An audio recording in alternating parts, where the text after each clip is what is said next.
Chapter 10. We only learnt later the real motives behind the changes.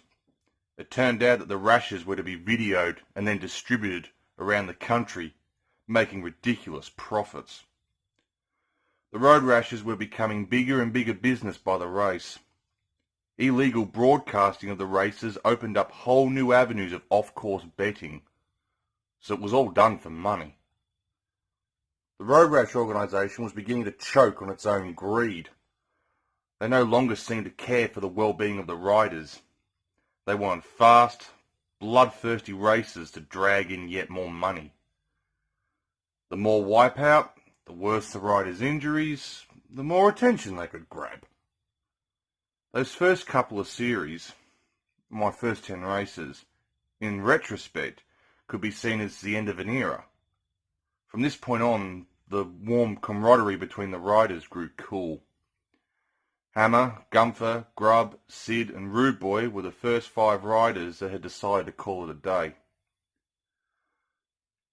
"Look, I can't explain it," said a thoughtful Sid, "but it just doesn't feel right anymore. This whole thing isn't done for fun, like it used to be." Sid paused.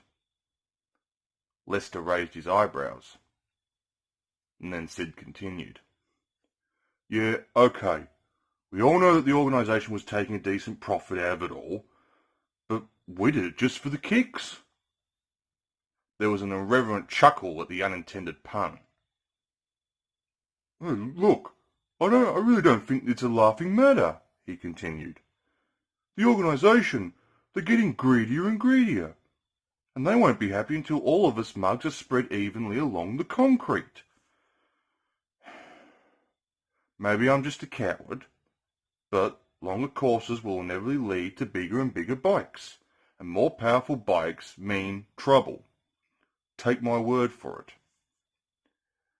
It seemed that the other 4 riders agreed with him. We were sorry to see him go, but I don't think there were any of us who didn't doubt our own sense in staying. But replacements for the 5 were soon found, and we were told to carry on, business as usual. Enter Broomhelga, Butch, Angel, a heartbreakingly vicious woman who completely failed to do any justice to her name, Hoghide, and the long-awaited Akira, Shiva's cousin. They kept themselves to themselves, and they raced hard. What little we were able to get out of them pointed to the conclusion that they'd been attracted to the sport by the lure of yet more and more cash. Prize money had been doubled. The winner of a rash would receive $1,500. Not bad for a 10-minute suicide dash. As I mentioned before, the race length was increased to roughly 7.5 miles. The extra distance found by merely pushing the finish mark back a couple of miles from the original position. But the most significant change concerned the bikes. It seemed that Sid had been right. The restrictions on the type of bikes that were allowed to enter the rashes were relaxed. Previously, it had been decided that each rider should ride the same size and classification of bike. This way, the success of a rider came down entirely to his or her own skill and ability. It had kept races fair, and the smaller power bikes couldn't really do anyone that much damage. Sure, they were fast, but they were also reliable and controllable. If you wiped out, it was your own fault. There was no way you could blame the Shuriken 400 for not making it round a bend. You could only blame your own lack of judgment, and if you did come off, then the chances were that you'd be able to get straight back on your bike and carry on racing. But deregulation meant that before too long, we'd have to be racing monster, uncontrollable bikes if we wanted to win. The organisation reached a compromise. They would just set a new standard bike. In due course, everyone was kitted out with a spanking new Kamikaze 750. Of course, being the slimy manipulative schemer that I was, I struck a deal with the organisers. There were a couple of new guys running the show, and I persuaded them to take a gamble on my abilities. I said that I would forsake my guarantee of a kamikaze and would stick with my Shuriken 400, on the understanding that I would be allowed to buy whatever bike I wanted with whatever winnings I might earn. If I didn't win, well then I guess I'd just lost myself an expensive gamble. But if I won, I'd be laughing. Amazingly, they agreed, on the strict understanding that I could only use my winnings to buy a new bike, and whatever I could get back on the sale of my old bike, of course. They allowed me my wishes. I guess they were trying to keep me sweet. They'd lost enough risers as it was. I said before, the 10 of us original Rashers who remained had been fairly confident that we were doing the right thing. So the bikes were now a bit faster, the courses were longer, and there was some new opposition. Pfft, big deal. Everything changed, didn't it? But there was still a lingering doubt that Sid, Hammer, and the rest had got out while there was still time. Had got out while the getting was good. Oh yes, there was one more change too. From that day on, all our earnings, placings, and race records were kept on computer.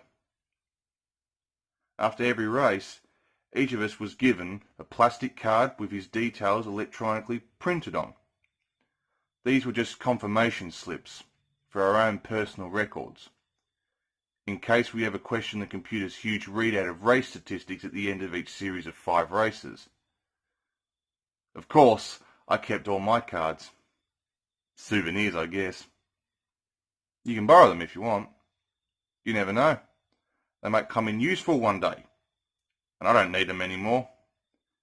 They form a pretty sick diary of the injuries, death, and greed that would have shaped the form of the next couple of years. Chapter 11. The first set of changes. 11221 011T0 014KR 2 AVKB. It had been a long, tough series. We'd raced all 5 courses again, and I'd managed to keep a fairly clean sheet. I hadn't been busted, and I'd taken only a couple of falls. But not all the Rashers were handling the hotter pace as well as I was. A couple of the new guys had been chewing on a serious amount of concrete.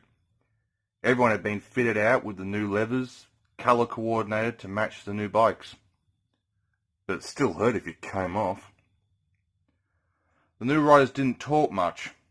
As I said before, the atmosphere had sobered. Akira had set the tone. He'd made it clear that he was here for the money, and the money alone.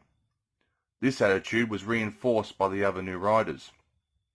They didn't seem to share the same love for the actual sport itself.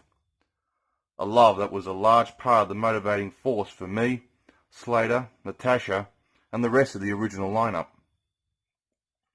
Slater still took jumps like a stuntman, and he never seemed down, always with the same mischievous sneer on his face.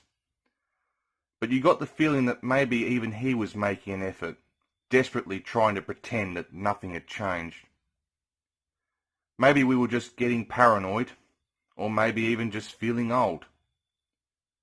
Don't you ever think that maybe worrying about your age is a self-fulfilling prophecy? I mean, you only worry about your age when you're old, by which time there's no point in worrying about it. But either way, we were sure that the courses were getting more dangerous. There seemed to be just a few more rocks, the odd cow beginning to stray onto the road, maybe a few more cars. I mean, we could have been forgiven for thinking that maybe we were being set up. Maybe this was all part of the organisers' plan to up the thrill and spill factor. But we dismissed these thoughts. They'd got the longer races and they'd got their bigger bikes. That was surely enough to keep their bloodlust happy. So at the time, we figured that, no, we were just getting paranoid. Yet, looking back, we should have realised that the wind was beginning to change, and that it would only get colder. We were just like pawns in a big business game of high-speed chess. Even the cops had noticed a change. Most of them didn't care about the Rashes, but I really like to think that O'Leary was genuinely concerned. He'd been in the camp before one of the races and pleaded with me. "Please don't drive so fast," he said. "The Sarge is getting upset with you people." I guess it was his way of warning us. There'd been talk of getting in some new cops to deal with us, but so far none had shown up. Natasha and I talked a lot, and she told me that O'Leary had been worried for her also. "Does your mother know where you are?" He'd inquired of a dazed, sprawling Natasha.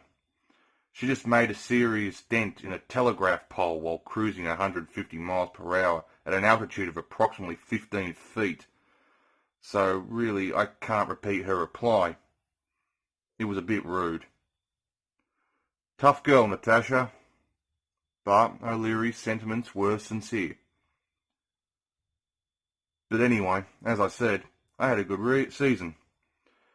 I won 3 races, a road rash record. The Sierra Nevada had been a doddle. I'd raced there twice before, so I knew the course pretty well. Okay, so the extra couple of miles at the end was fresh turf, but we were all in the same boat. I just had the lucky breaks towards the end of the race. The Pacific coast hadn't been as easy. I was learning to surf the concrete rollers as well as anyone else. But I was finding it more and more difficult to restrain myself when it came to violence. The new guys didn't care. They'd swing at anything. And unfortunately, when they weren't bailing out, they tended to be the fastest riders. So up among the leaders at the end of a race, things tended to get a little heated, shall we say. But I kept to my personal rule. I only hit people who hit me. And then there was Grass Valley, another easy victory. Couple this with a couple of respectable seconds, one of which was a whisker away from being a first. I swear I lost to Akira by a quiff. And I'd had an unbelievably successful season. I had $10,330 in the bank, and I was up there with the likes of Shiva and Akira as the favourites. You want to know the secret of my success? Well, if you or anyone else, I'd tell you that it was down to skill, natural talent, and determination. But I'll be honest. My little gamble with the organisation had paid off. You know, the one about being able to buy my own bike if I won enough. Well, I had a couple of lucky breaks at the start of the series, and I'd been able to put my money where my mouth was. Now, I didn't take the obvious option and buy the most expensive bike I could afford. I asked around, looked at what was on offer, agreed to a couple of test drives, and took some good advice. While the rest of the Rashes were racing kamikaze 750s, I plumped for a bonsai 750. $1,000 cheaper than the kamikaze, but I knew what I was doing. Now, to start off with, the other guys had laughed. Natasha, of all people, kept making sarcastic comments about my scooter. But what they didn't realise is that you can only take these roads so fast. They should have learnt from spending so many race hours on a Shuriken 400 that crisp handling is the most important quality to look for in a bike. And that's what I got with my Bonsai. The Kamikaze oozed raw power. I mean, you only had to look at the ugly brute of a bike too long and you'd break out into a sweat. Slater said he could only actually steel himself into getting on his with his eyes closed. But, by contrast, my little bike was a beauty. I may have been slow off the grid, and if I had to plough on the anchors, then I wasted precious seconds getting back up the revs. But, while at top speed, no one could touch me. I went round corners as if they weren't there. Slater did the same thing once, except that the corner was there, and it was just that he'd had his eyes still shut from getting on at the start. Take a piece of advice from me. If you ever get the choice of a Bonsai 750 or a Kamikaze 750, take a couple of seconds out from reality and flex the old grey matter. And think about how they got their names. Never mind. I'll spell it out for you. Just buy the Bonsai. Okay? It was after this first series of 5 races on the bigger bikes that we heard the news. The bikes were to get bigger and the races longer. Again. 5 more riders called it quits. We waved goodbye to Broomhelga, Rex, Axel, Lester and Shiva. But the organisation wasn't worried. They bargained on a few cowards, as they were branded, losing their bottle, and had already hired some replacements. Otis, Spike, Zippy, Chip, and a guy named Sergio entered our Colosseum. Tasha wrote up to me as soon as she heard the news. Yeah, we were going to stick together as best we could. But there was a new, harder series of 5 races to contend with, and things were only going to get tougher. But we figured we could look after each other. I knew I could count on Slater and Natasha, and out on the open road 2 friends are a lot.